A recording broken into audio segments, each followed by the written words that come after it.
Three, two, one.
What's going on, everybody?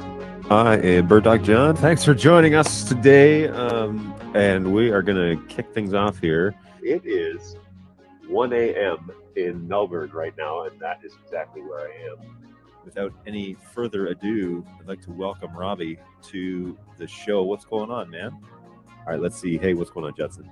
Hey, thanks for having me. Before I do much more, we are joined with BirdDog Ian, who is at the Capture Summit over in Atlanta. So how's it going, man? Hot and sweaty. That's the most important question that our team can ask. Why are you needing this camera? Now, I haven't tested this thing since it got here. This is something that I'm really excited that NDI did. That's cool. Obviously, there are lots of flavors here, but this is the 4250 line. And our little friend here. Say hello to my little friend. It's brewing in the back of my throat. Based on the recommendation of Senseless, we're going to give a Java Monster a try. Oh, yeah, Pocky. We got a little Pocky, and Yes. I have been putting this off for an age. Oh, I'm so excited for you. There is a Snacks on Stream mystery box brought to you by my Snacks on Stream manager, Brayton. What's going on, Bugsy? There you go. What's going on? Balu, good to see you, man. What's going on, NetHab? Hey, what's going on, Judson? And hey, Kevin, good to see you, man. What's going on, Jeremy? How are you? Thanks for jumping on. Oh, it's all good.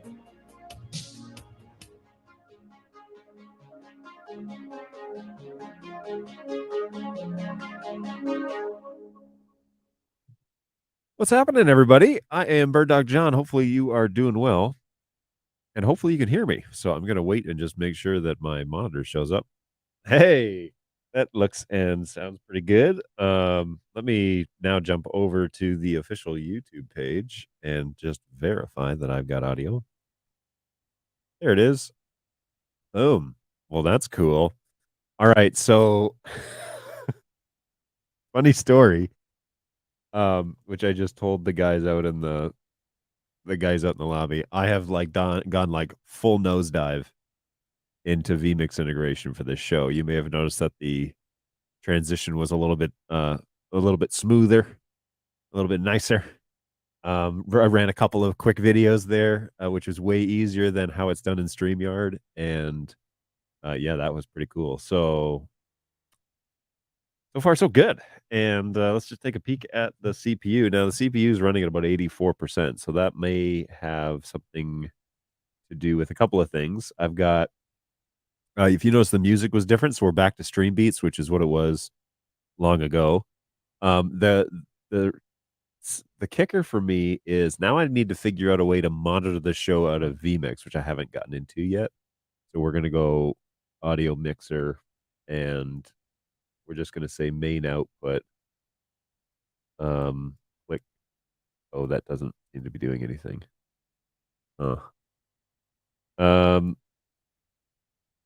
Interesting. So yeah, I need to figure out how to monitor the show because I have the headphones thing here, but it's not working. So anyways, well, my CPU's down to 60%, so that's all good. So what's going on? We've got a handful of folks here in the chat, and I really appreciate that. What's up, mate? Hey, Warren, how are you? Thanks for stopping by. Appreciate that. Nice to see you. Boom, shocker, locker. What's going on, Balu? Welcome. vMix is king, says Warren. Okay, well, hang on now. Stream Deck XL and your gold. Well, I've got a Stream Deck, just the straight up version of Stream Deck, and so it's working pretty well. Although I'm not really using Stream Deck. I'm old school. I'm using X keys like the legendary Tom Sinclair. So yeah, good times there. Yeah, more on that later. More on that soon. We'll talk a little bit. This is like the Thanksgiving Day show, although I didn't actually call it the Thanksgiving Day show, which I probably should. Should find like a PNG file of a turkey or something to throw it up on the screen. Let's see. PNG Thanksgiving images. Okay, this will be there we go. Done and done. Oh wait, that's not actually a PNG file, is it? Maybe. Hey, let's throw a few of these up here and see. It looks like it's including the background. That's weird. I'm gonna need something with some color, you know. Let's see if we can steal something. I'm sure this is illegal. Is this actually? Hang on, no, that's a JPEG. That's not a PNG. What? Come on, man. Come on. Video, or I'm sorry. Let's go Thanksgiving transparent. That's what I want. Boom. That's the one right there that oh no, wait, that's black. I can't do that. That's gonna disappear into the background. Move these to trash. Where's the one that is this one? Nope, that's not gonna do. Hang on, I got it. Let's take a oh really? This one's protected. I'm just looking for some sort of free. I totally was monkeying around in vMix today and was not prepared for anything other than that. So, but I'm actually really happy with the way that I can manage the show. Obviously, that's what the software is for. But it's got me thinking about how it is that how it is that I'm doing some stuff. So always good. It's always good to stretch your brain a little bit and give it the best you can. So that's what we're gonna do today. And as I'll continue to look for there's one. That's better. Okay, let's go jump into StreamYard now. Go over to brands, upload my logo. It's on my desktop. We'll go here. Sounds good. Hopefully it doesn't like crop it to bits. And okay, there we go. A little happy Thanksgiving up here in the corner. So that's for you. That's for all you US Thanksgiving people celebrating. Also, we've got a guy over in Australia who's either married to an American or has lived in America or something, has family that's American. I don't know. Anyways, he's going to be out for a few days too celebrating. So all good. Happy Thanksgiving, everybody. For the record, it's actually not my Thanksgiving. It's I have Canadian Thanksgiving because I'm from Toronto and I'm Canadian. So that's in October, early October. So you get to in Ontario, that's like when the leaves start falling and all that stuff, right? So you get this like nice Thanksgiving vibe with the actual the leaves changing, whatever. When the American Thanksgiving rolls around, it's always like all done. All the trees are empty and there's no leaves on the trees that are changing. It's just cold now. It's like 20 degrees out. High of 44 today, but feels like, or it's currently 35 and currently feels like, well, wind speed 8 miles an hour. And that's all they're going to tell me. Okay, well, that was not helpful. Anyways, hey, it's John. Yes, it is.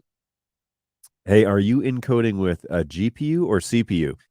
So on this machine, it's a little bit strange how I'm managing some of that because I'm doing all of my all the functions that I can do on the GPU, I am, with the exception of vMix. Okay, so everything in vMix is running off the CPU.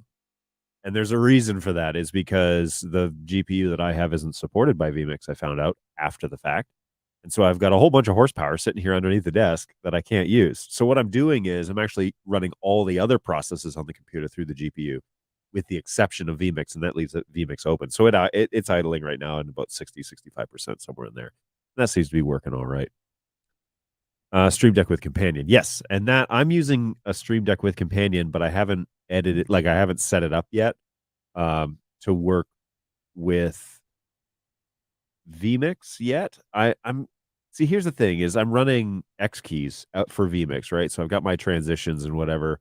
I've got a playlist. I can start and stop it. I can mute my audio. I can do a whole bunch of stuff. And I've got all my shots on there too that I can quickly jump around or set up the next shot or do whatever I want to do with X keys. And so that seems like pretty convenient. So I'm tempted to use the Stream Deck on the Mac with Companion and use it to call things out of StreamYard because that is the function. Like I'm still split between two computers. I have a USB like toggle so I can go between the two on the same keyboard and mouse.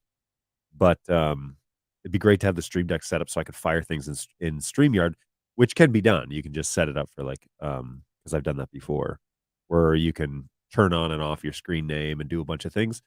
So I'm tempted to do that, set up the Stream Deck for the computer that's running StreamYard, and then set up the X keys for vMix and run it that way. Yes, it is me. How long is Thanksgiving? Is it just one public holiday? I'm a confused Aussie. So Thanksgiving runs basically like kind of starts tomorrow. Schools are out tomorrow. Kind of starts up tomorrow, and then the actual Thanksgiving day is Thursday of all days, and then Friday is Black Friday. And so big shopping day, US, offices and banks and everything are all closed on Friday as well. So it kind of starts up tomorrow and then it goes through the weekend and then we're back to work on Monday. So this is the big beginning of the holiday season here in the US. There's a big parade in New York and in Chicago and in Detroit and I'm sure in other major cities. That'll be happening here the next several days. So that's all cool. Here locally, there's a town called Rochester Hills, just a town over, and they do like they have a big downtown. It's like set up like an old timey town, and then they hang Christmas lights and they flood the city with a lot of light pollution, and so they call it something. I don't know. I can't ever pronounce it. I see it starts with an L. I see the name of their celebration. I never know what it is or where it's from. But anyways, Basically, they turn on the Christmas lights and everybody was downtown. I think that was yesterday, maybe 2 days ago. I think it was yesterday. They like kick off the holiday season that way. So cool stuff.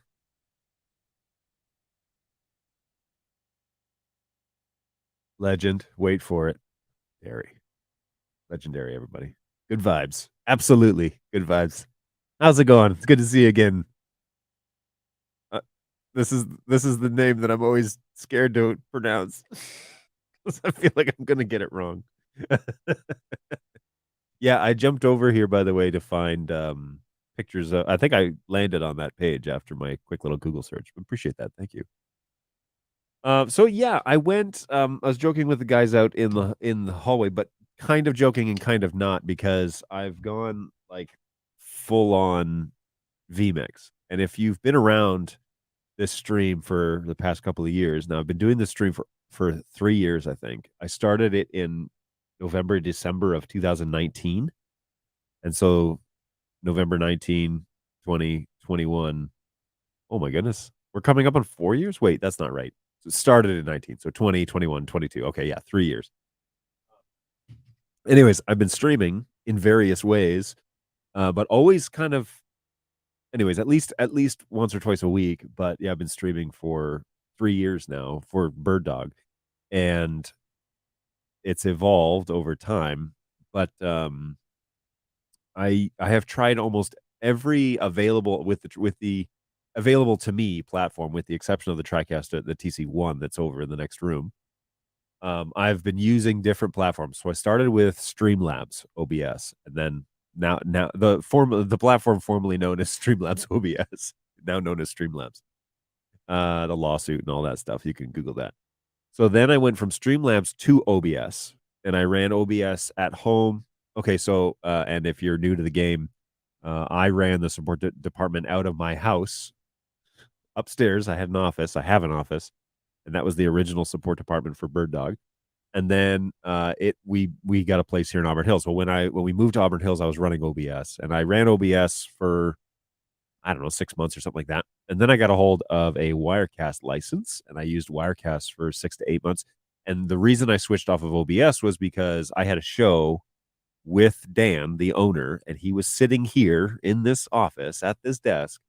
I was using OBS, and it was struggle bussing the whole time. So I decided enough with that. That was a terrible showing to my my boss. So that was last February is when I switched, because that's when he was here last. So then I went to OBS, or I went to Wirecast. That was maybe like 3 or 4 months, I guess, that I was with Wirecast.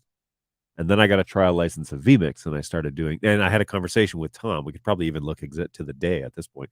I had a conversation with Tom St. Clair on this show about his experience with vMix, and he sets up folks with vMix, like, you know, an actual, he offers them training and a bunch of things. And so he speaks highly of vMix. And look, when Tom St. Clair tells you that you should really take a second look at things, you definitely do. Okay.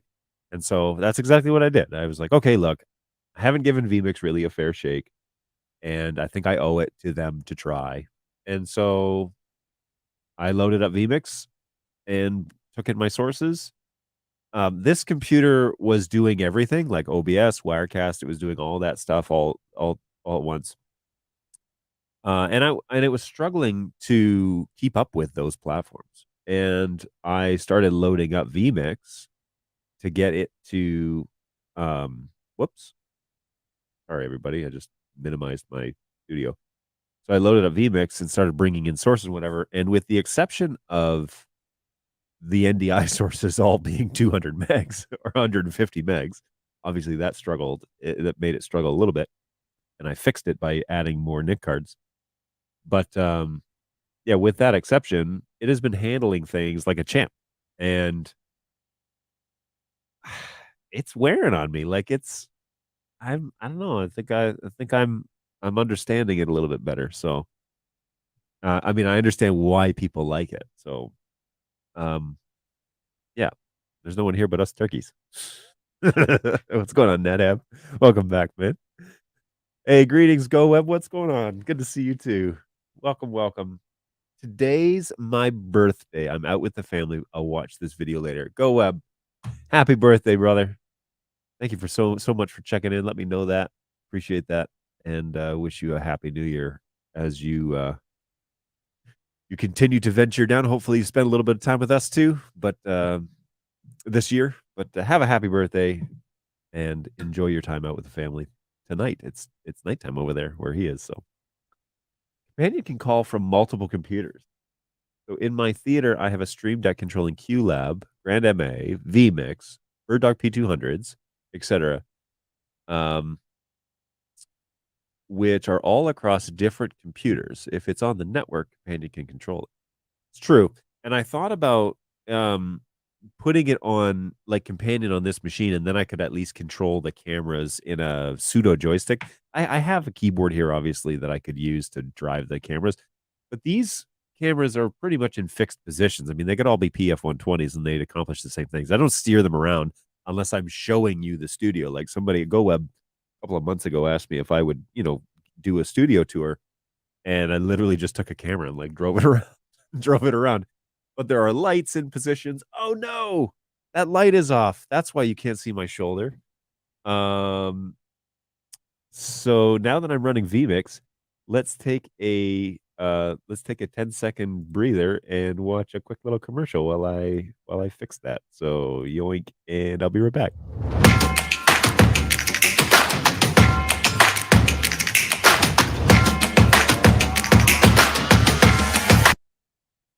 Hey, that was weird. Did that finish? That didn't finish, did it? Strange.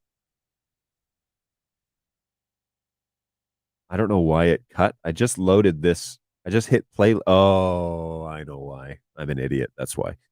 All right, so Discovery. So hey, that was the pod commercial. Sorry that I cut it short by 5 seconds. But that's a little pod commercial that we ran back at NAB. So whoa, I'm all washed out on the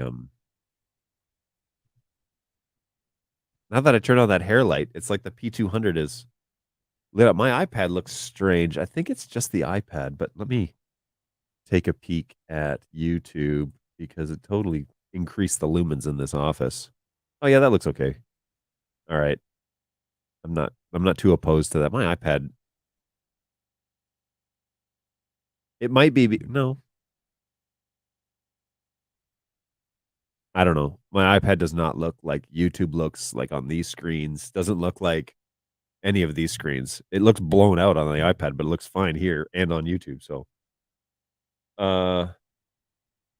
he cut to commercial because he's not wearing pants. They're on to me. No, I cut to commercial because I can. That's why I cut to commercial. So stinking cool though. I'm understanding it a lot better. I'm understanding vMix a lot better and like the multiple layers and whatever. So the problem is that I clicked go on playlist and I shouldn't have done that. I should have waited on the playlist until the camera was live. That's why. So anyways, you learn something new every day. Let's keep going here. This is pretty cool that you've got this set up across your network. I like that idea, and I might play around with that because you're right. Companion will work as long as it's on the network. So good stuff. vMix is great, says Warren. So last night was running SRT to multiple breakout rooms across the venue and then streaming to Vimeo and then recording the program and multi-recording 4 cameras all at once with a shout mic routed to bus A back to the main theater for comms. Was impressed. Nice. See, you're taking it to a level in which I'm not planning on taking it. Although that is very cool. And yeah, you liking vMix? It has frozen over. The joke here in Michigan is, yeah, when hell Michigan freezes over, because there is actually a city known as HE double hockey sticks here. I don't know if that's going to get me banned on YouTube, so I got to be careful. All right, cool. I caught up in the chat. Hey, I appreciate you guys over on Facebook yucking it up. People I can see the reactions inside StreamYard for folks that are watching on Facebook. So appreciate that. And what time is it? Whoa, man, it's already 25 after. Hey, now that I can do this, let's do this, and we're gonna run little snacks on stream because I do have Snacks on Stream today, so giddy up. John's just making up stuff to start drama. Look, I don't know. Look at him. Wish me luck, folks. It's my first Vegemite experience.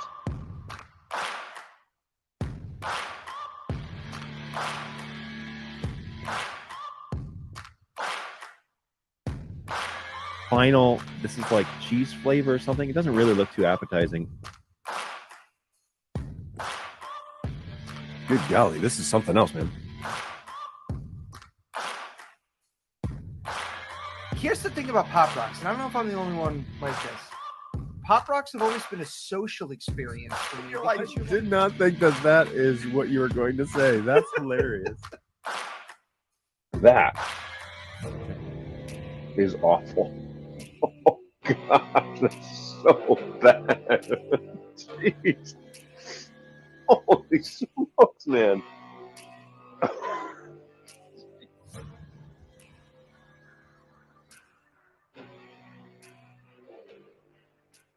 Yep. It's that time again. Snacks on Stream. So today, let's hopefully you can hear me. I need to figure out how to monitor this show now because all right, yeah, cool. So man, I'm loving the fact that I have control over transitions out of videos. One of the things that really bugged me with StreamYard, it still does, obviously, they haven't changed it, is that when you go from video to camera, it doesn't transition at all. It's just like a hard like cut. And fair enough, I don't mind the hard cut, but be great if you just did like a little transition.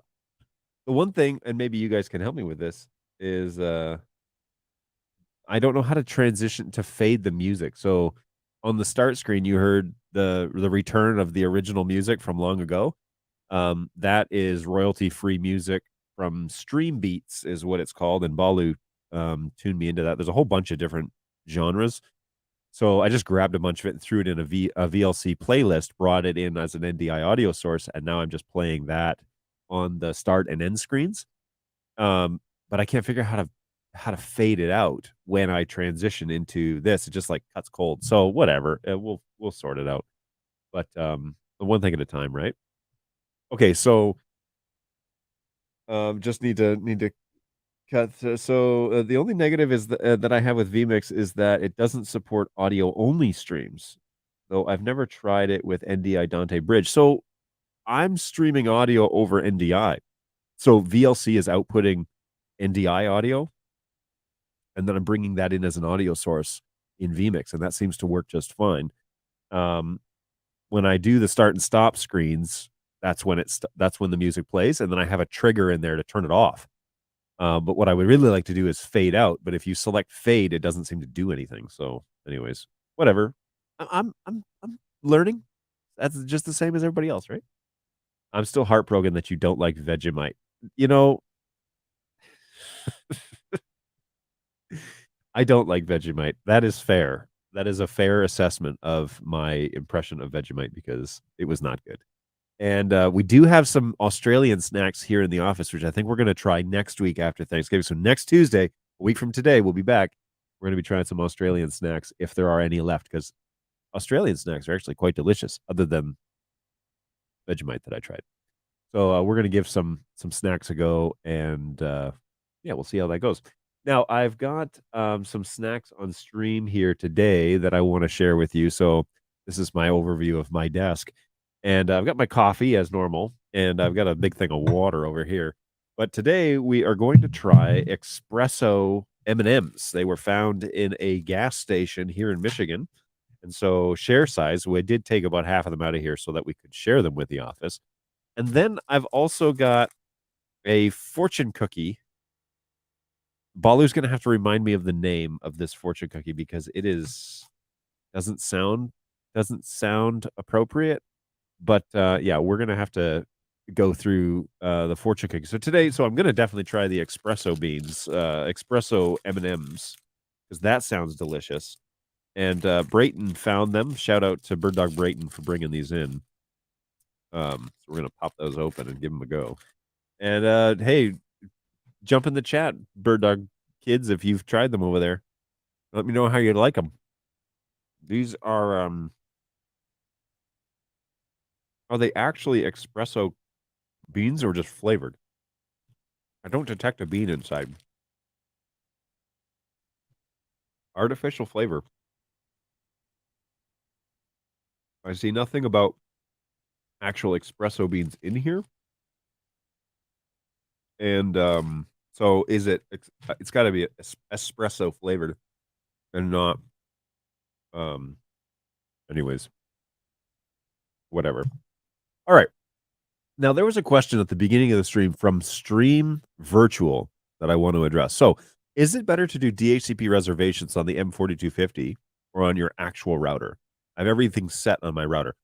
So it depends. It depends on how you're managing the network. If the router is actually doing the DHCP stuff, by all means, use the router, use the reservation list in there, and just let the 4250 be the layer 2. But the 4250 can act as a layer 3, and you can actually VLAN your NDI network off, which is something that I actually prefer a little bit better because it allows you to have individual control. You can VLAN that one off. You can set up the DHCP inside that VLAN, and then you can set up your reservation list in that switch as well. Now, I haven't heard yet whether or not they are doing DHCP on the UI. I don't think they are, which means that you need to watch my video that I did a couple of weeks ago on how to do DHCP reservation lists. It's available on our BirdDog YouTube page. It's also available on our knowledge database. I hope it's available on it. If it's not, I'll definitely put it up there. But head over to BirdDog's YouTube page and look under tutorials.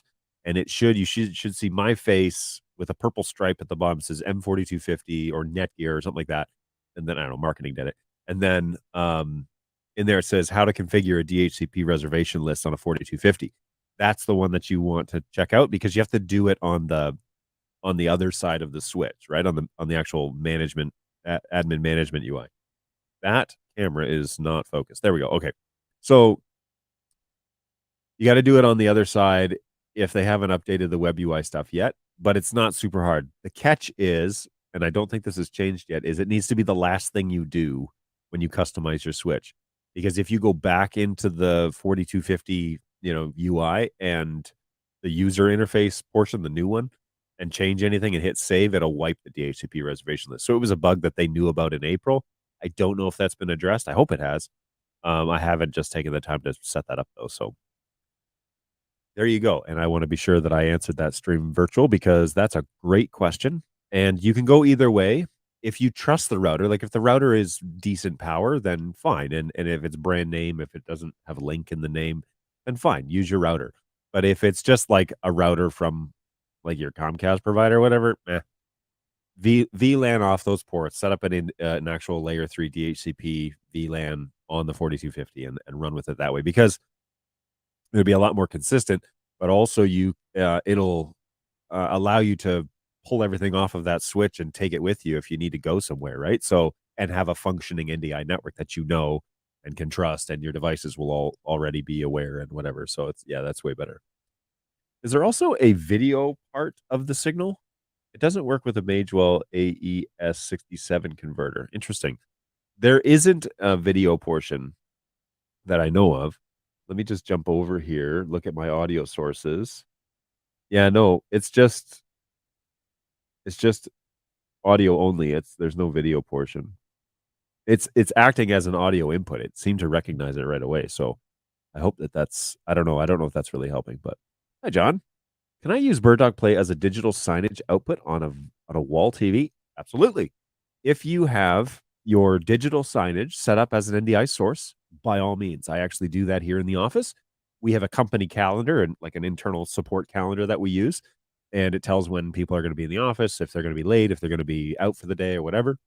I have that on a Raspberry Pi, and I encode that on an old school BirdDog Studio at 1080p 5994 or 1080p 60, I think. And I send that signal on to the network. And then I grab that signal from Play and put it up on a TV, and it's just like a digital sign. When the TV turns on, the Play turns on, it acquires that signal and up and running. Super simple, super easy. Really great solution for that.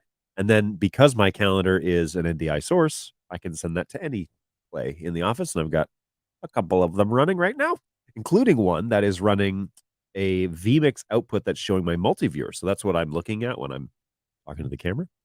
I have a multi-viewer. It shows all of my sources. It shows previews, shows programs, shows a bunch of my camera angles and whatever. So it's a good little system. And the play is the thing that's doing the video. So pretty cool. That's pretty neat. Oh, I don't even have to. That's pretty neat. So there you go. Now we even have sound bites. So one of the things that I'm not doing any of the videos or whatever. So the only thing that I'm really using here is for the sound bites that that I run. So that's Good news, everyone. good news, because it's way simple to just do sound bites and whatever that way. Love it. Love it.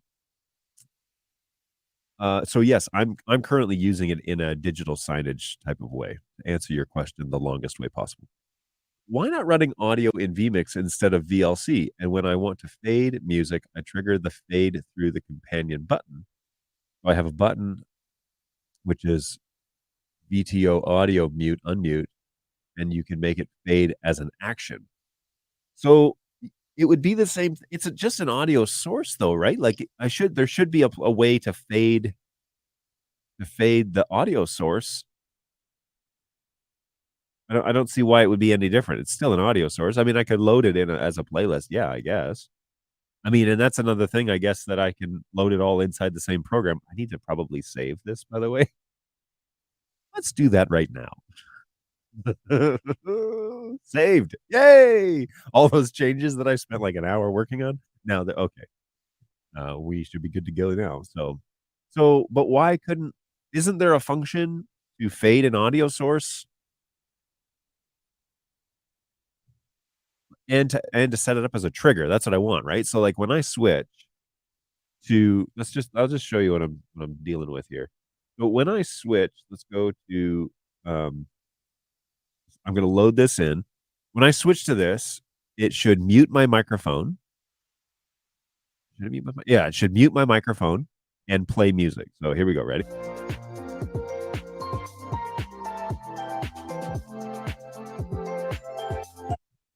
Okay, so hopefully that worked. Let's find out. Okay, yeah. So I'm listening to the show. I'm watching it as you are. But let's see when I switch back. Like come on, man. So how do I fade that audio? It's just an audio source. How do I fade that when I hit transition go? How do I fade it in vMix? That's the question. If you answer that question, you will I have a Dream Machine failover router. Oh, cool. So yeah, you could probably trust that. The Dream Machine is probably all right to manage that. So you could just run the switch in a layer 2 function. I'd still recommend VLANing it off just so it's isolated from the rest of the traffic on the network. I don't know what else you got going on, but a Dream Machine is no joke. So I mean, it's not a cheapo. So I think you'd be all right. But I'd still run it in a VLAN and then have its own, VLAN, DHCP, and all that. You could do it probably though through the Dream Machine. It would be capable for sure. Hey, do you know if BirdDog has any support articles of much larger corporate networks using Cisco? Has trouble with more specific QoS settings with NDI.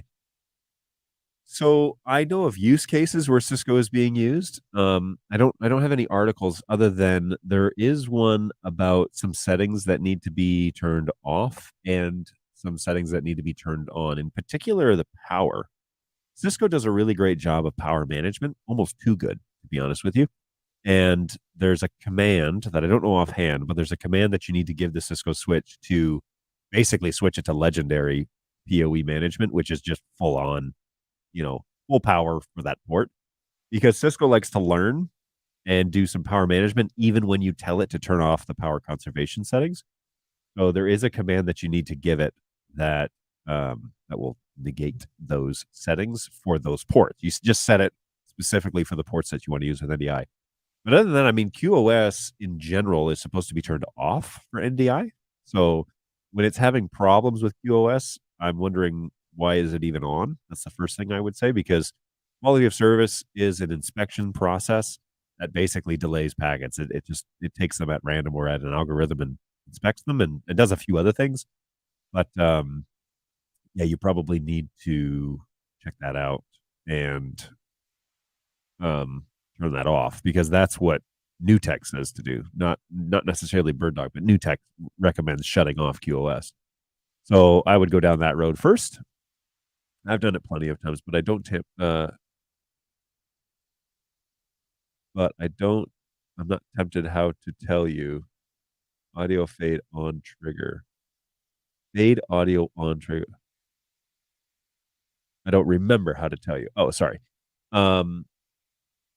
Audio follow trigger or transition is the command. Man, you guys are really helpful today. Thank you. You're probably picking the. I'm sorry. Audio follow transition.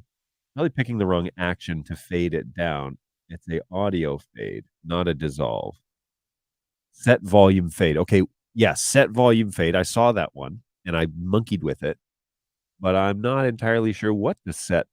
So what is the command? Because right now, the one that I have is on transition out, audio off. So it needs to be on transition out. What did you say? Follow? Nope, that's not a thing. Whoops. So follow transition is not a thing. You said set volume fade. Seriously? Set volume fade. And then it says delay and by what value? Volume 0, 100 milliseconds. 0 to 100 dot milliseconds. That's not super clear either. Are we talking about volume, or are we talking about time? I don't understand. Can we edit this one? Set volume fade. Delay. What do I put in the value box? That's what I want to know. What do I put in the value box? Okay, give me a minute to hunt for this. I just fade on companion because the action exists, and I hit transition on the Stream Deck. You're living the dream over there, Warren. Hey, John, FYI, I don't see you on LinkedIn right now, just on Facebook. Comes up as Facebook user on Matthias. Okay, so LinkedIn, it's on my personal profile, I believe. Yeah, currently streaming on my personal profile. You have to look for, it's not on the BirdDog profile, but Facebook's a good place to find it too. Talking about switches, what do you know about Aruba switches plus BirdDogs, Aruba NDI overall? I've read in the BirdDog user group that there have been some issues with that combo. Why is that? Yeah, I know Aruba, but not just Aruba. Meraki is the same way. It just takes, you just probably need to be more of an expert with Aruba than it is anything else. I have seen some performance issues with Aruba. I mean, I know of some performance issues that folks had. So yeah, there's that. But I can't specifically say. I can look up the articles and find out. But yeah, those Aruba switches tend to give you a little bit of an issue. I don't know if it's just because they're data oriented and not like live video oriented. Sometimes I feel like, sorry, I'm just checking something here on Facebook. Sometimes I feel like that is the case when okay, there's the YouTube or the Facebook. So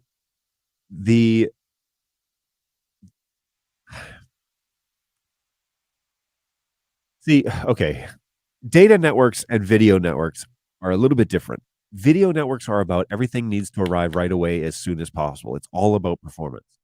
Data networks is about everything needs to arrive within reason. Okay. And depending, like, this is why we don't necessarily live and breathe by, this is why we don't necessarily live and breathe by like Cisco. Cisco is a well-beloved network switch when it comes to data networks. Like, they're big data, you know, and they're in US government, they're into military operations, they're into all sorts of crazy installations that require big data to work correctly. But they're not necessarily performance based. They're about like security and stability, and they do perform really well, don't get me wrong. But that's not their hyper focus.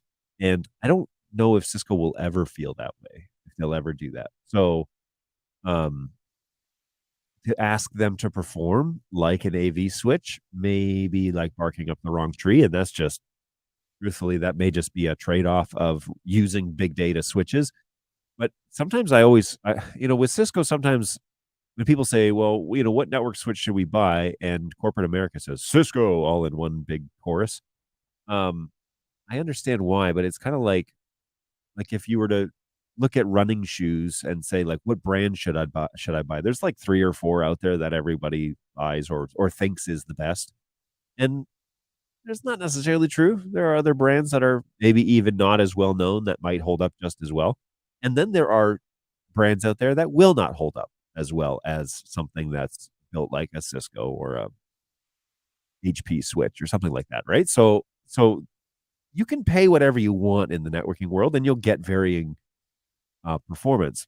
Hoping that people will understand that when they buy network equipment, when they start setting up their networks, that's a totally different thing.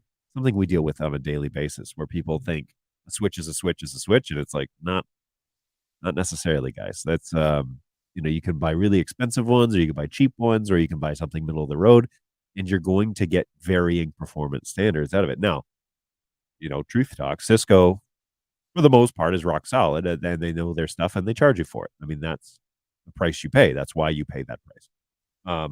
But same thing. I mean, Aruba switches, Meraki switches, they're not cheap. You gotta drink some of this coffee. They're not cheap. Ooh, that's good coffee.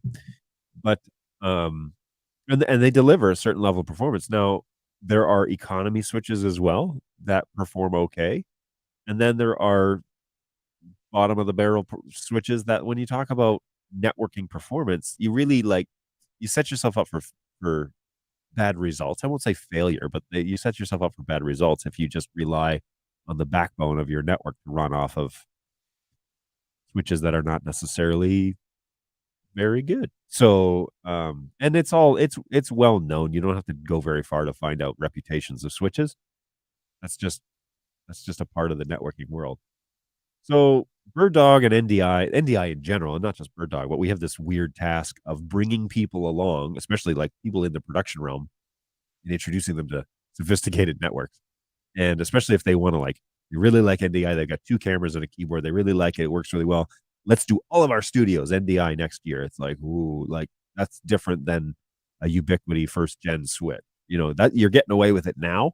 But we really need to talk about network infrastructure and design and all that stuff too. So that was probably the longest answer to a question that I'm not even sure if I actually answered it for you. I know that there are, to summarize again, I know that there are people that have expressed frustration with trying to use NDI and Aruba.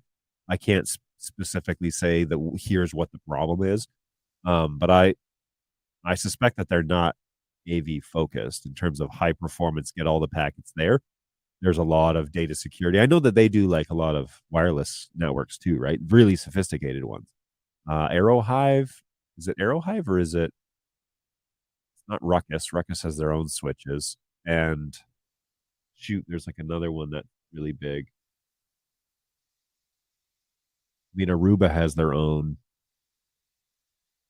Does Aruba have their own switch or their own access points? I can't remember. It's been a while. Wow, it's been a heartbeat since I've worked in the Wi-Fi world. Make it so the video doesn't stop when you transition out. Make it so the video doesn't stop when you transition out. Why? Usually I'm at the end of the video when I transition out. Explain yourself. No, I'd be interested to know. Time equals 0. You can stack the commands on a Stream Deck with a delay. Oh, cool. We're using NDI on our huge corporate Cisco network. Unfortunately, our IT department doesn't let me tinker with the switches. Yeah, no, they wouldn't. That said, NDI does work great, albeit with more latency than on networks that I set up. There you go, Christian. I see you. Yes, look, I'm not saying Cisco won't perform. I'm saying they're not focused on AV. So it's like if you're gonna get a budget and you get to buy something, Cisco may not be the best investment for your money. You may be able to get further and go longer with an AV switch over a Cisco, depending on, again, like Cisco have all sorts of brands. They like the 350. I know the 350 switch, the Cisco 350 is being used in more than a dozen installations that I personally know about, mostly in Europe, to be honest with you. It's a very popular switch and it gets the job done. I can't tell you how big those NDI networks are. I can't tell you if there's 100 sources or if there's one. But I do know that the 350 is in NDI installations and works. I know this because I've got people over in Europe and they run into them all the time. So, there you go. And that's in the Cisco realm. The 350 is fairly economical compared to their other lines, which are like astronomical. Some of them are. Audio follows video productions. Audio follows video production. Okay.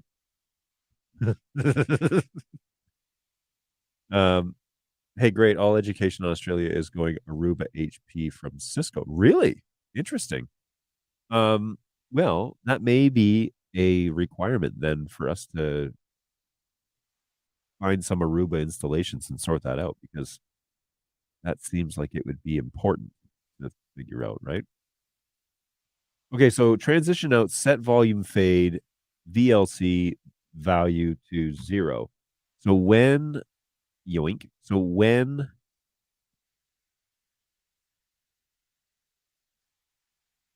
I need to probably edit this one. That volume fade to 100.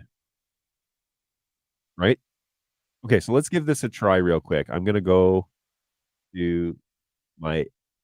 Oh, I better not do that. That'll be very confusing for anybody that pops in here. Okay, let's edit this one.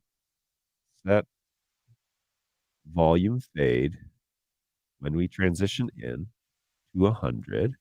And this one, that volume fade to 0. All right, let's see if this actually works. I'm going to kill the playlist real quick, and I'll cut back over to this shot. All right. Here's hoping. We're trying to get this squared away here.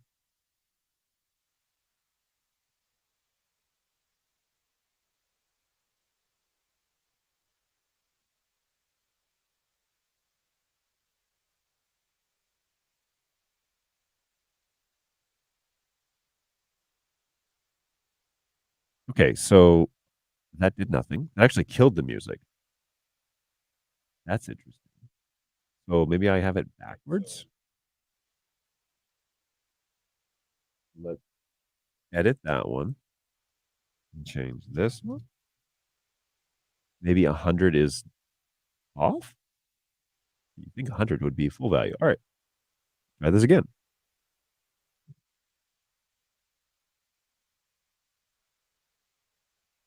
Check 1, 2. Oh, the microphone's still on. Something's up here. Something's going on. Because it didn't turn off the microphone, which is also something that I have set in here. When the transition happens, it's supposed to mute my microphone. And then when it transitions in, it's supposed to turn off my microphone, but it didn't do that. That's weird. And then it definitely didn't do the music thing. So that's a bummer. All right. Well, let's jump back here because chat is just bumping here today. So let's make sure video has to be set not to automatically stop on transition. Have to click on the gear of the video to change it. Okay. Is that a requirement for that? Not. I didn't. Hang on here. Let me close this. Okay, good. Now I can see what I'm doing. Hey, once you get the right money tier of Cisco, they work just fine on AV, but no one has that kind of money. Aruba has 3 fleet of APs. Wow. Yeah, I seem to recall Aruba came and demoed something when I was at a previous employment. That's what that was. Because the audio still needs to play. It's true. Yeah, okay, that makes sense. Do you get much frame? Do you get much of frames getting dropped? With this current rig, no. Not a whole lot. Although I'm not staring at the frame drop counter all the time, and I'm not 100% convinced that vMix is interpreting frame drops correctly, but because we actually don't know what their algorithm is to like verify, yes, that's actually a frame drop. So, anyways, it's not too bad. It seems to be pretty steady, although I am doing a whole lot here, a lot more than I used to, and the CPU is it's about 60% still. I had great success with HP ProCurve managed switches. This is what I'm planning to use next year because it's what I got in hand already. ProCurve, HP ProCurve. Let's just. I think I'm familiar with these. I've seen them before.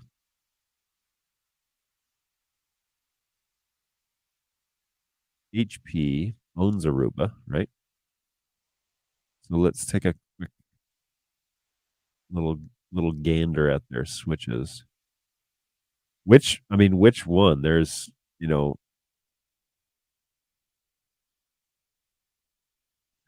a whole bunch in here.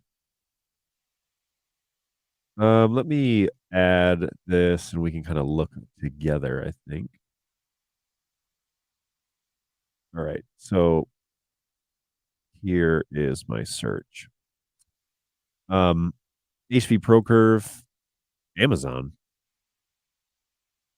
ProCurve 48 port gigabit.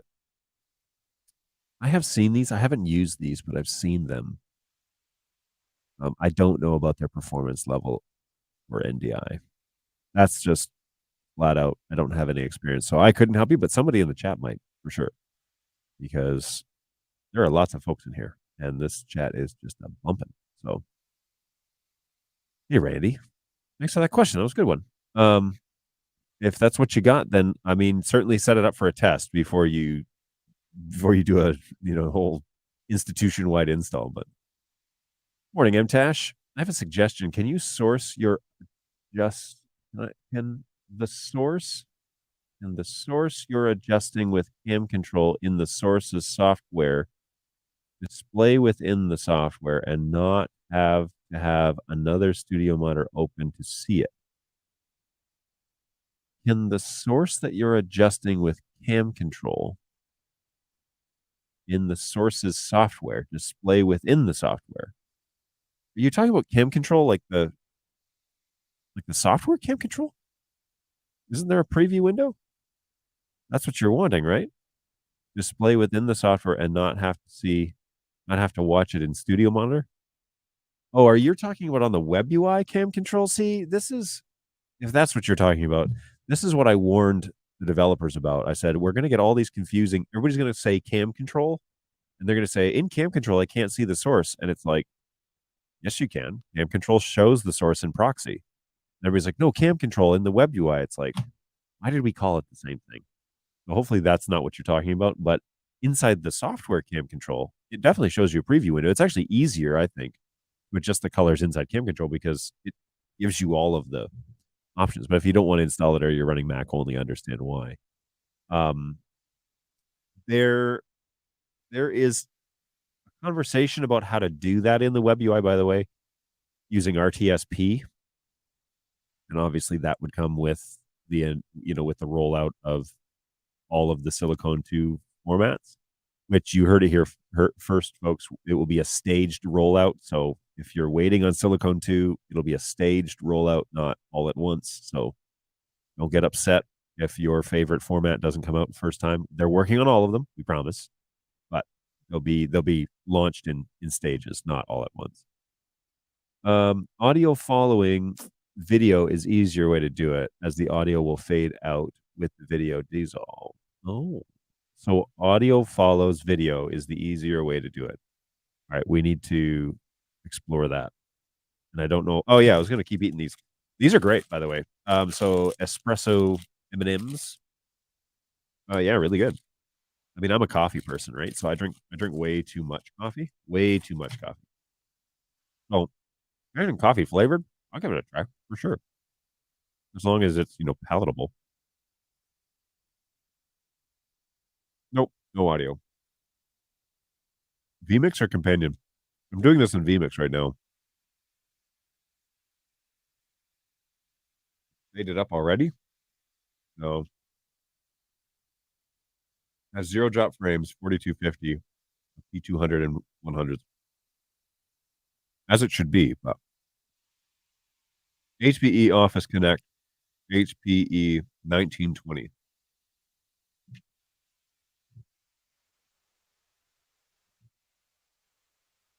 HPE 1920.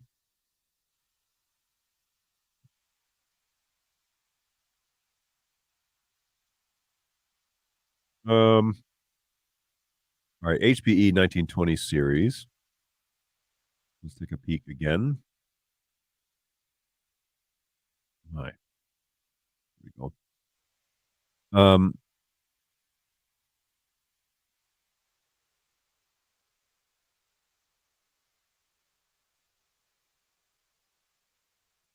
I don't have any red flags out there for HP switches. There might be one series that's like discontinued or something. I know that there's a Cisco series that's discontinued that like every federal school in the United States has. Don't use those. The 2960 series, is that what it is? Retired products sold prior to the November 1st. Wait, this is a retired product? Did you inherit these? And is that why you're running them? If it's retired, I don't know.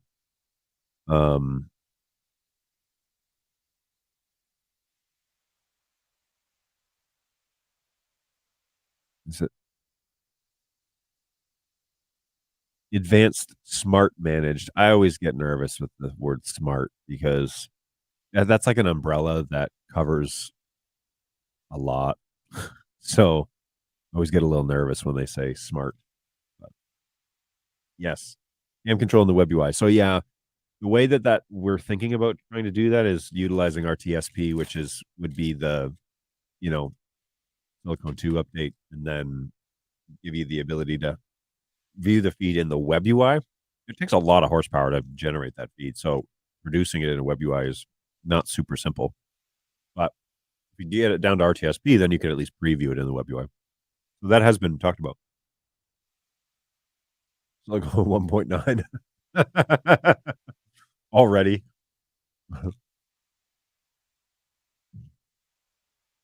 Any finish line in sight for the UI updates for minis? You mean NDI 5 update? No. They're working on the converter line, but yeah, there's a few things that have to happen before that can get fully done. So there is no announcement date or expectation. I don't even have a beta. So it's still in alpha mode, unfortunately. That is just the straight up. That's what I know. Your music source is not part of a video source. So audio flow video is meaningless. You're trying to transition an audio source while also showing a static picture from another source. Correct. Correct, that happened. That's an interesting thought. I am trying to do that. So let's find out if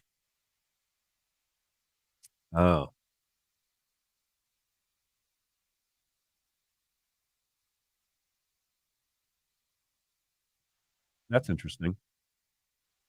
That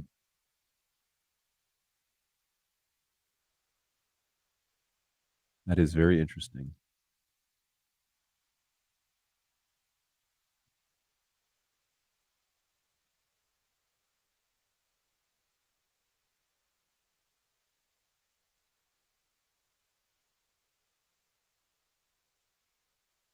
I change these back.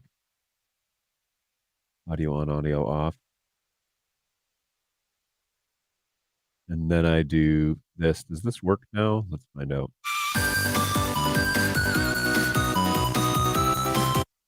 All right, let's just see what that did.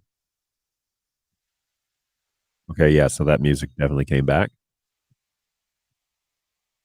Good to know. All right, so the question then remains on transition in function.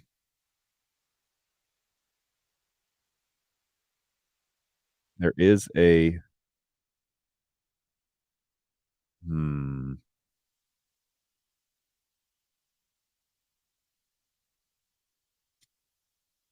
think that through, I guess. I don't know. I'm not there yet. My brain hasn't wrapped around it yet, but NetHab makes a good point. Your music source is not a part of a video source, so audio following video is meaningless. You are trying to transition an audio source. Yeah. And so if you want to be super clever, create a custom source with a static picture and audio source combined and use it like any other camera feed. Could be, yes, that could be useful. Oh, I know. I guess my best course of action is to try and plan to get a 4250 switch as soon as possible. Try to get those into the budget now. Thanks so much for taking the time. Of course, Randy. My pleasure. Thank you so much for stopping by and asking. Hey, I just opened up the slide and add the music on one of the layers. Done. Then audio falls video will work. No triggers needed. All righty. So let's give that a go. So we open up the slide. Yoink. And what did you say? Open up the slide, add the music on one of its layers. Layers. Look at you. Look at you. That's right. Okay, so we're going to add this. Does that do it? And then wait, I want to turn off these other. I want to turn off the audio triggers. Delete. And I want to make sure that the audio off is muted on the microphone. All right, so let's fill the playlist. All right, let's try this again.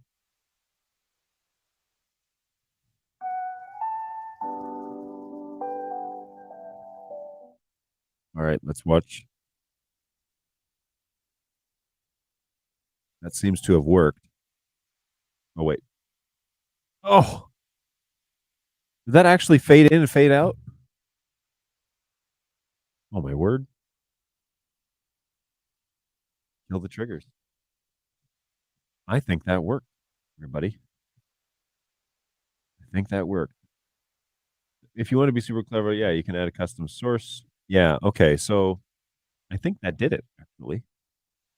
Add it as a layer. Oh, you're so smart. All right, so let's delete these triggers. The only trigger, obviously, is if it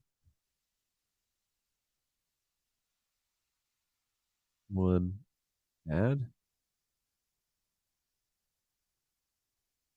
All right, now the only other thing that I need to figure out is this monitoring business, because I can't, like, now that I'm running everything out of here, I can't hear when like a video plays, or I can't hear. I used to actually have my microphone feeding back through, and I was just dealing with the audio delay. But where are we here?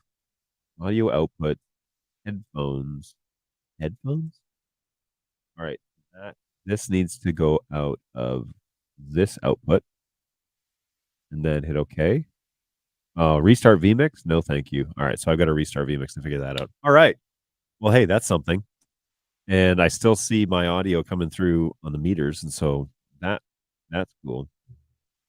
Do it 3 more times just to be sure. All right, we're going to fade.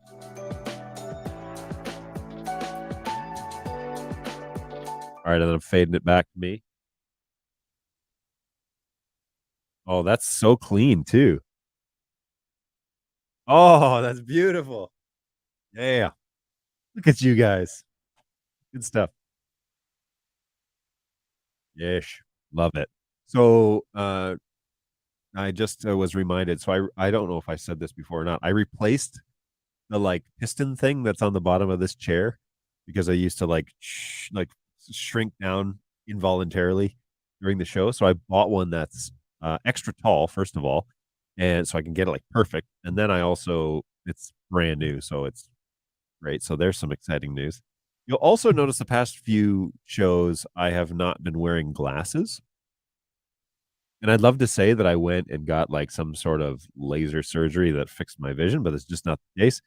I'm wearing contacts the past couple of shows, primarily because my glasses have been pinching my nose and have been causing it's like a gouge on the side of my nose. You can probably see it on camera, but it's like this big red spot. The other side's not so bad, but this side it's almost like painful.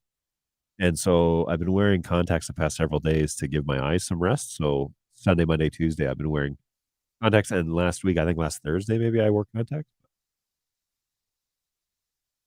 Anyway, so yeah, things may look different. I'm also this morning running a little late, and I looked in the mirror, and the beard is getting a little out of control. So my apologies for being so disheveled today on the show. I'll clean it up. I'll get my act together. You know, you can do that with anything, but you can always add a video that on to just uncheck it. You'll always get the audio. If you feel like going forum hunting, vMix cross platforms. I mean, I think this setup is what I want. When it goes to that screen, that's the audio I want to play, and I want this microphone muted. And then when I come back, I want this microphone on and giddy up. So that appears to have worked, and it does fade the music in, which it's beautiful. Look at John being all super clever. No, John's being all super excited. I love that that's going out to StreamYard because StreamYard can't do those things. And I love that it's going out to that. So that's fantastic.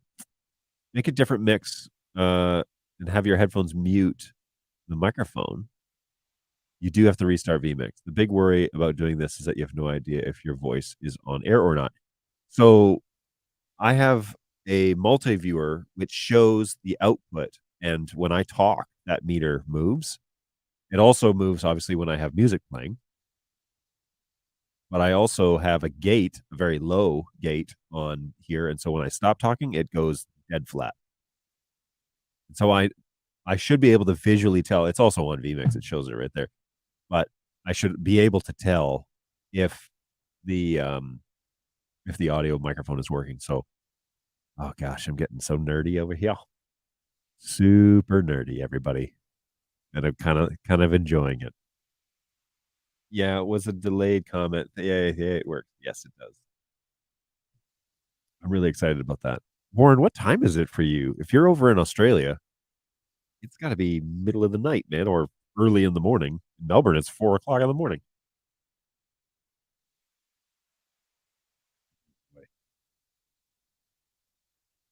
Oh, gross. So this um this stream is not brought to you by Ember Mugs. Keep your coffee too hot. I have found, and many of you know this deal, I have found that you can't put cream in these coffee in this mug. It's really great for tea, but it's not good for doing coffee with any like I just use half and half. I don't use the sugar stuff anymore. Used to, but that was killing me. It was like so many. I drink coffee all the time, so it's just like filling up the calories. So I cut that back. I just use half and half. And I have found that unless you have this on the lowest possible setting, which I think it is, it quickly like puts a film on the top of your coffee. So you gotta get it over to the side and scoop that out. Okay, and then there is also don't ask questions like that. I should be asleep. There is also this fortune cookie that arrived. Balu brought this by today before the show started. I can't remember what they're called, but it's something really strange. And I'm a little concerned. Anyways, it says they're supposed to be funny fortune cookies. Like funny. Like funny haha, I think. Not funny that's sad, but funny. So let's find out. We're gonna have this fortune. It's a double set. Oh no, it's called what? Misfortunes? Oh dear. Misfortune cookies. Oh boy. There's no greater gift than sharing your love. So go ahead. Oh gosh. With that sexual act that I will not repeat on camera. Jeez. Come on. I should have known better than to read these on camera. Okay, and then does this actually taste like a fortune cookie or not? Got that classic fortune cookie taste.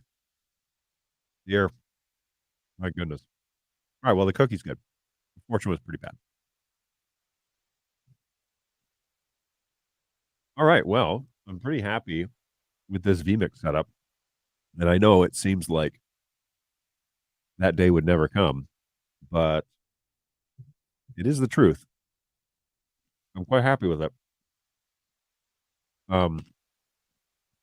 I've even categorized my sources and everything, and so it's all really handy. You can label it. That's super handy. Yeah. Yeah, this is like way easier to manage now. All these cameras and all these angles and stuff. It's making my brain think about how to simplify other things in my life. Because I do another production that needs to be better. And be curious to know if vMix would be the answer for that. I see they have a license for like $70 or $60. It's just a one-time license, right? But yeah, I'd be interested to know if that's not the answer. I haven't done any of like the recording locally. I'm afraid that would like just quickly overload my CPU. But good stuff. I'm really happy about those transitions. Really happy about that. But I loaded all my commercials in here. Like I said, the only thing that I have on here now are my little sound bites that I like to throw in here every now and then. Coming up, Millhouse. I should just remove all this music though, because I'm never going to use it again now that I have this set up. That's totally what I'm going to do. Goodbye, music. I use that music for quite a long time, so it's fine to be done with it at that point. That's pretty neat. You can get a lifetime license, but they release new versions every year. Yeah, I like all things, right? For the local like congregations and community groups and whatever though, like this function is way more than people need. So, okay. Here's a question about vMix. Is there a way to make a countdown? Because that's another gripe that I have with StreamYard is that I can't ever seem to get a countdown, and I need one. I would love to have one instead of relying on some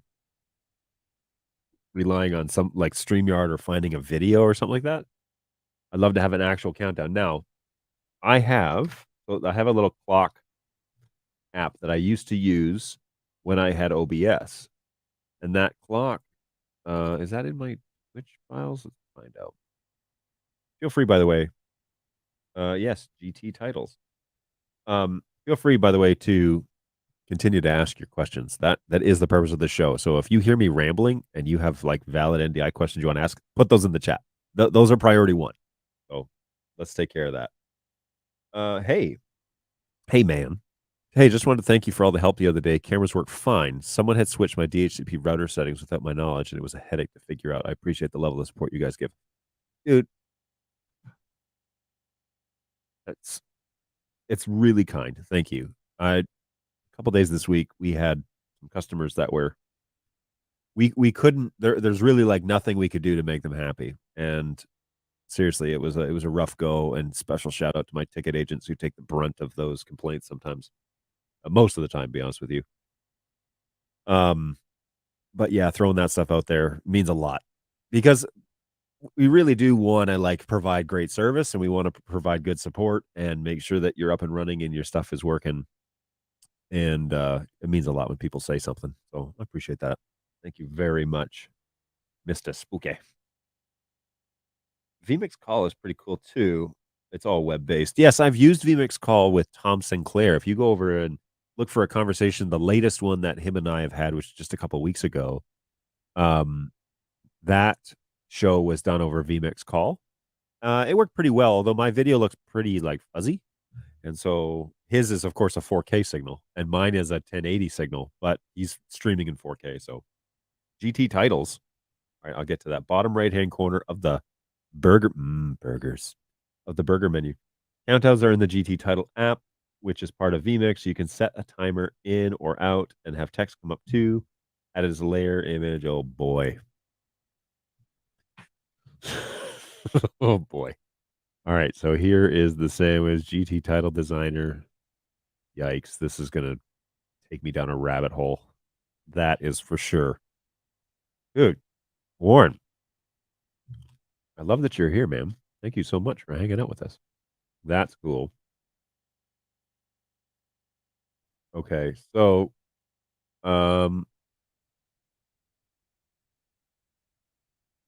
vMix Social.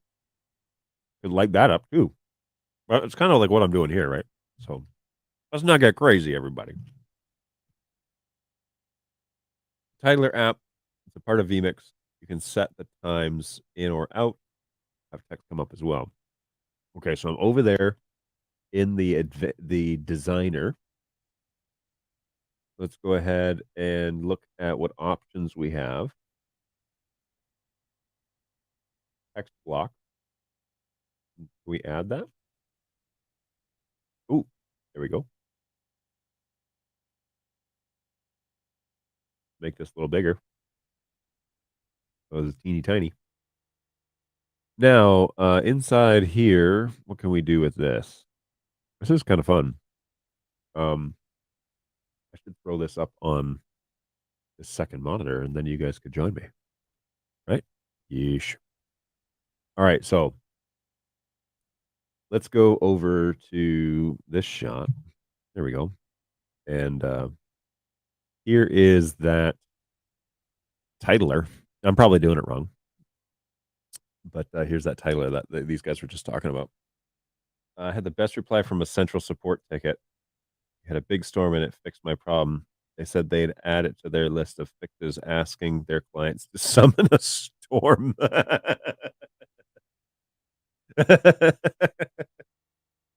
Oh, that's great.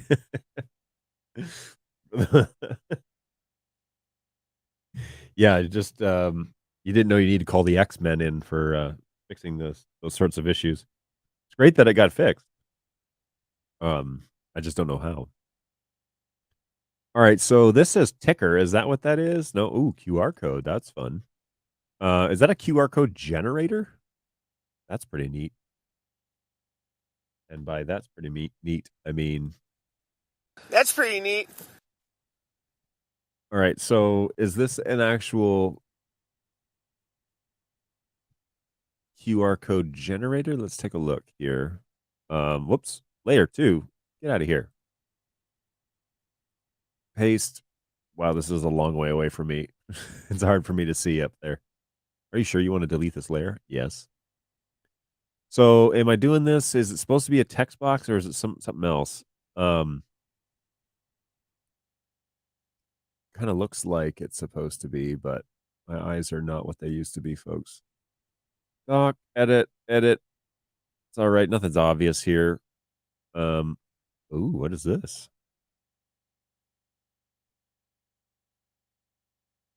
Oh, that's... Oh, interesting.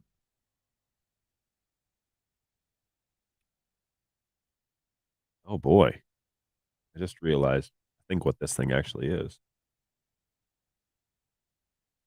So I read that BirdDog is going to start looking at digital signage in the near future. Want to leak anything on that horizon? Well, I mean, it's not really it's not a leak or anything. So people are using BirdDog Plays for their digital signage. They're putting NDI out on their network, and then they're just linking the plays to whatever it is that they want to show. That's pretty simple. We also have an SDM module, which has already been announced, which goes in NEC TVs, which are very popular with digital signage. And so you just send an NDI signal to your NEC TV BirdDog decoder, which is it's just an M1, slide that into the TV and off you go. Of course, I'm oversimplifying it, but for those guys that are into digital signage and you understand the NEC TV stuff, you get into the advanced menu and you set it up, and then it links up with the NDI source when it shows up on the network. Where I forget what else we've announced that I can share with you. I mean, Play was really the entry. Wall plate. So wall plate, there is a wall plate out version. So a lot of folks are using wall plate in at the wall, and then you plug in your HDMI cable and then up to a decoder. That could be a mini or a flex out or something like that. But there is a wall plate out, which you could install behind some sort of electronic device showing machine, TV generally, or projector or something like that. But those are outputs, and you can connect to your HDMI direct and have a nice, clean install. Everything's behind the block. So people are using that for digital signage as well, or could, I guess. I don't know of anybody specifically that's using wall plate out for digital signage, but I bet the sales guys do.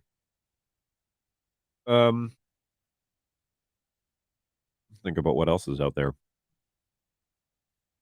I don't know what you've heard, but that's kind of the stuff that's currently been announced and is coming out. Pretty exciting. The Play is up and running, and like I said, I've got it running in a signage capacity, if you will, here in the office, just to see. What I have linked a. So I was running Central 2.0 on this machine, and I had a playlist inside the NDI generator going that I'd converted the files over and whatever, and created a playlist as like a commercial of all of our videos that we use for trade shows and whatever, right? So all our little promo videos, put them all in a playlist, generate an NDI source, link that to the Play, and it worked really well. Very happy with it. Wasn't getting a whole lot of drop frames or anything like that. It was working pretty simple.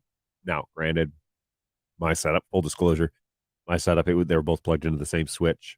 This computer was outputting into there, and then that was going directly. And we could pull the feed from other places in the office without any issue. But, for the Play functioning, it was only a one switch hop type of thing. So that worked really well. I was really happy to see that BirdDog Play and Central 2.0, you're able to use those two tools to create signage or to create commercials or whatever. I also loaded larger videos that I just played on a loop. So I have like a video. So I went to Alaska in July. Really like Alaska. It's beautiful. And I downloaded a video it's like 30 minutes of just Alaska flyovers and wilderness and whatever. I threw that in generator and outputted that and played that out on the screen for a while, and that seemed to work pretty well. I did get hung up once or twice, but I think that was a central issue. So I was investigating that on the central side, not on the Play, because it had stopped on all the output. So my computer in my office, this one in here, central had stopped actually generating the output. So that wasn't a Play issue, but when it was connected to Play and was running, it was working just fine. So there's that, and there's that. It's a deep rabbit hole, so that you should be warned, especially when you get animation. Oh boy. Yeah, I just saw that. I just saw a transition out, and I was like, oh, this is for animation too. Interesting. I'm waiting for my Play in the mail with bated breath. Yeah, that's unfortunate because you're over in Australia. I think they'd get those out there early, right? But anyway, that's great. Bated breath is okay, but be sure you breathe, because I don't know how long it's going to take to get to you. If you pre-ordered, then it's on its way. If you ordered when it launched, and I assume it's on its, I assume it's on its way, but I do know of a few plays over here in the US that are sitting on distributor shelves. And so if you're interested here in the US, reach out to hello@birddog.tv and find out how to get your play today. Such a terrible. The only thing I would be good at with sales is the voiceover for the commercial. That's all I would be good for. I'm a terrible salesman otherwise. Is the last that you know he doesn't even have. Wait. John is the last to know he doesn't even have a 240 yet. Bazinga. Yeah, it's true. I don't. One is on its way, evidently, but it's going to be a couple of days. So I made a big stink about that yesterday. They obliged, thankfully. GT title, don't use the hamburger panel. Go to add input, lower left, select title, and see timer. Oh, look at you being all helpful. Okay, Facebook user. Let's try that out. Do you want to save these changes? No. Add input, title, browse.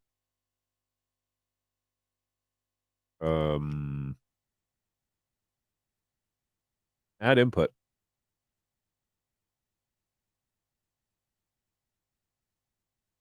Where do I have to go to? I have to like find the root file for vmix because it just loaded me into somewhere else. Program files, maybe? Nope. Program 86. Yep. GT titles.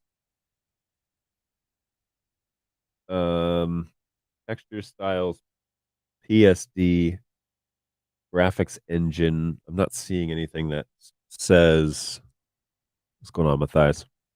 Select title and you'll see timer. From there you can change and build from what you need. So it's got to be in one of these folders that I'm assuming, right? Or if we go back to vmix and type in. Oh, wait, you said timer. Timer, search within these. Here we go. Timer skewed, timer brown, timer blue, timer middle. Oh boy. Let's say timer center. Open. Ooh. That's pretty fun. Yeah, okay. Okay. Title editor. Oh. So let's remove. We're not going to do the hour-long countdown, that's for sure. Oh, wait, what is that? Wait. I did something. Okay. And how do we set? Well, I'll ask that in a minute. Boy, the color is brutal. How do I change the color? Oh, there we go. I need it to be the bird dog color, right? Yoink. That's not the bird dog color.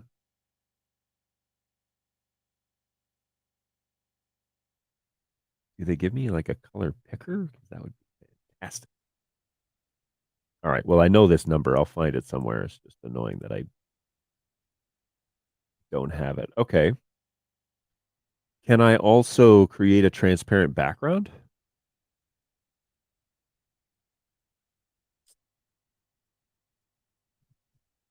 What say you, Matthias? I'm going to go back on Dan's door. Add input overlays, I think. Category. You should not be in folders. This could be a different version. I have a monthly subscription. Title editor, where you adjust the time length in another menu. Okay. Well, so I can throw this up on the screen. So here is that editor. Is that is this running low bandwidth? Yes, it is. Okay, sorry folks. I'll clean that up for you. Okay, so here is the editor and I'm clicking on stuff and it's not necessarily running, but oh, can I undo that? What is this? Countdown start. You have to like put in the time. Is that what that is? Like if we say 30 minutes?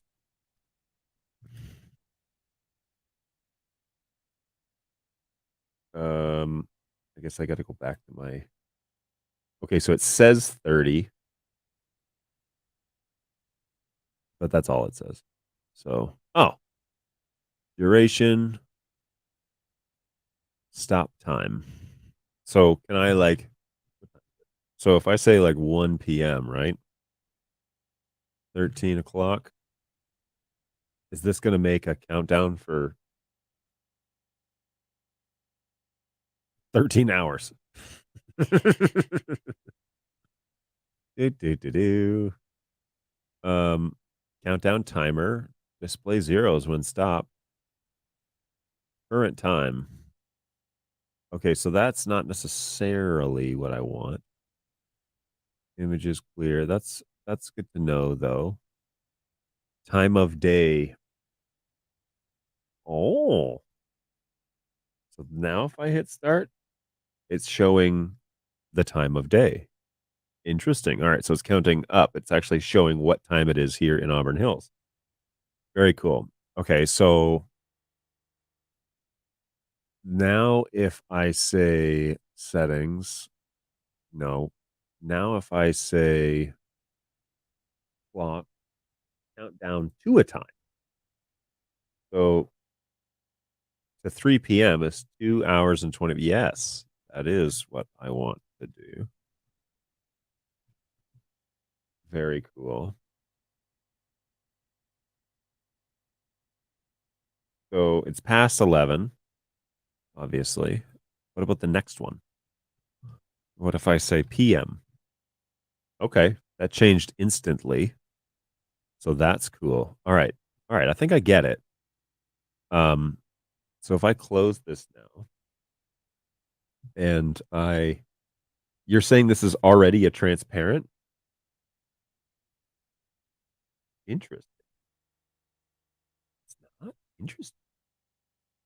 So if I go here, let's just add a layer. Timer. Oh.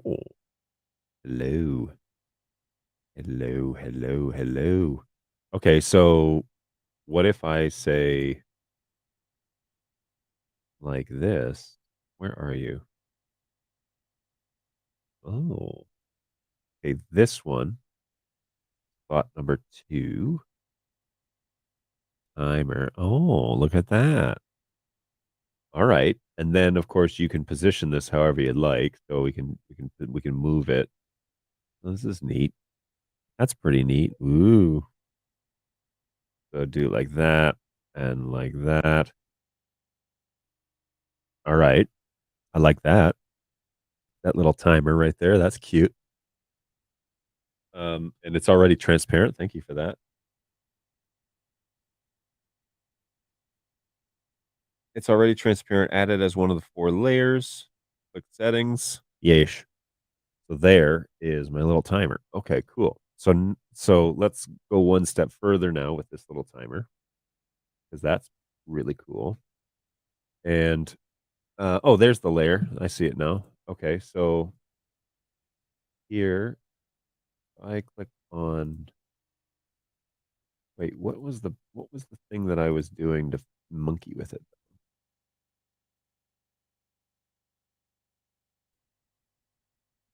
Title editor. That's the one. Okay, so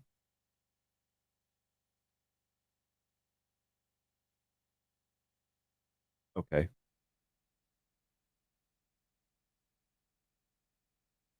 Clear presets. What is all that? I wonder. What does reverse mean? Check your spelling. Ticker settings. That did nothing. Color, font size increase, font. Okay, so we got to go and pick. Whoops. Really? Search menu does not do. Oh, is it because there are none? Oh, here it is. Here it is. Bold size. One. What? Why is it so big? Yoink. That is the teeniest, tiniest little font you had ever seen. Still teeny tiny. Why? Why would that be a... Why are these options? I don't understand that. I need to make it bigger, I guess. Let's say 172. Okay, that's a little better. That's a little better. So that's the bird dog font. That's cool. Is it... What does it mean when you just type live? I don't understand what that means. I also need, though, for this to...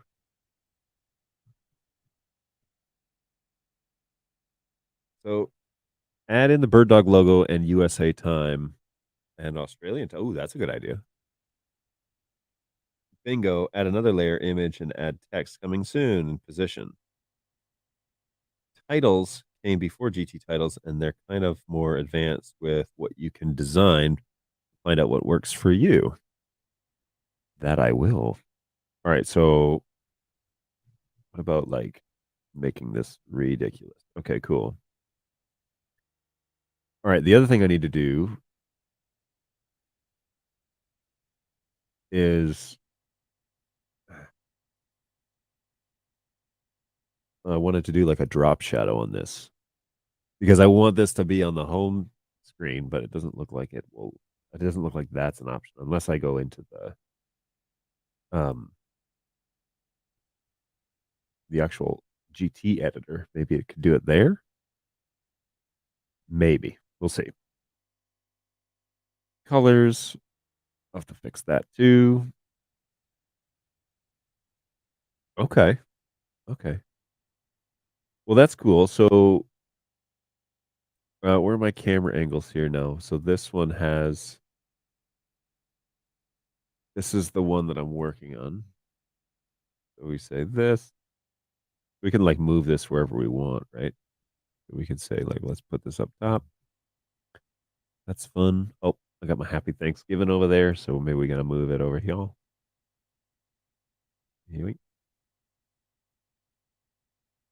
I would really like to have a black outline or a drop shadow on that, because if I did, then it would be easier to see, like basic. Oh, here we go. Nope. Yeah, it would be a little bit easier to see if you could do that. But anyway, I really should sleep. If you get stuck, let me know. Appreciate it. Thanks so much. This is fun. One of my main gripes was that StreamYard did not have a countdown. And so now I know how to do that, which is great. Fantastic. Okay, well, I'm going to monkey around with this for a little bit, but then I probably should go do some work because this is all well and good. But yeah, I'm learning a lot more about vMix these days. Hopefully you're doing well, though. Hopefully you're... Oh, Warren says, one last question. If you need advice for large corporate networks with BirdDog for best VLAN settings, who's best to reach out to? You can reach out to us here at Help. We're not in your time zone, but you can definitely reach out to us over here at sorry, that was a mouthful. Reach out to us at help@birddog.tv. But you could also probably talk to an AV installer over there who does NDI. So you might be able to find some sources through Blonde Robot, who is our distributor over there, and they may know some guys that could assist with Cisco specific installations. So Blonde Robot's over there, and they're in Melbourne. And then of course the guys at HQ, if you like reach out to hello@birddog.tv and ask for a guy named Jason. He is over in the APAC region. He does a lot of like travel through Asia, but he is in charge of Australia as well. And so he would be able to get you connected with somebody who could talk to you about configuration of Cisco stuff. So that may be where you could find that out. So you could reach us here at help@birddog.tv, or you could reach out to hello@birddog.tv. Hello is pre-sales. So if you want to talk about like design and product abilities and stuff there, and then help is post sales. So it's, you're setting things up, you're needing support, getting that stuff going. That's where we're at, and we can give you a hand with that. So hopefully that's a little bit clearer. In the meantime, folks, if we'll do thanks. You are very welcome. Thanks for jumping on today. It was fun having you on here. So get some great questions. First things first, can I mute this output? Okay, hold on one second. So first things first, we're going to go ahead and get rid of this layer. Whoa. Okay. Okay, first things first, we're back to square one. I'll monkey around with that for a little bit and find out what to do. As always, please feel free to reach out to us at help@birddog.tv or our pre-sales team over at hello@birddog.tv. Be happy to give you a hand there. Please also jump over at BirdDogJon.tv. That is where you can find this channel. That's everything I do in support is found there. We passed 150 subscribers. So thank you so much for that. I really appreciate it. And that's means a lot. So good times over there at BirdDogJon.tv. And remember that we are usually here Tuesdays and Thursdays from 11 to 12 Eastern time. Now, with the exception of this week, Thanksgiving is on Thursday here in the U.S. And so our office will be closed Wednesday to Friday, and we'll reopen on Monday. Okay. So we'll be in the weekend as well. If you're reaching out to help at BirdDog.tv over the next couple of days, remember that the office is closed. You will get an automatic message saying we're currently closed. We'll reopen on Monday. So all good, but just know that that's what's going on, and we're celebrating the holiday with our families. So next Tuesday is when we'll be back right here, BirdDogJon.tv. We'll be able to answer more of your NDI questions. I suspect that we'll have a whole week worth of building up of questions and inquiries and all that sort of good stuff. So we'll be able to address that with you there. For recap, I do recommend the espresso M&Ms. Those were quite good, and I'll probably finish that bag. And thanks so much for all your assistance and I had some questions about vMix, and you guys had some questions about NDI networking, and we all scratched each other's backs, and I think that worked out pretty well. So appreciate that. Thank you so much. Really looking forward to getting back with you next week. In 1 week's time, we'll be back together, and hopefully you can join us. So take care of yourselves. Be good to one another out there, and we will see you in 7 days, next Tuesday at 11 Eastern time. Take care, guys. Bye.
That's a problem for future Homer. Man, I don't envy that guy.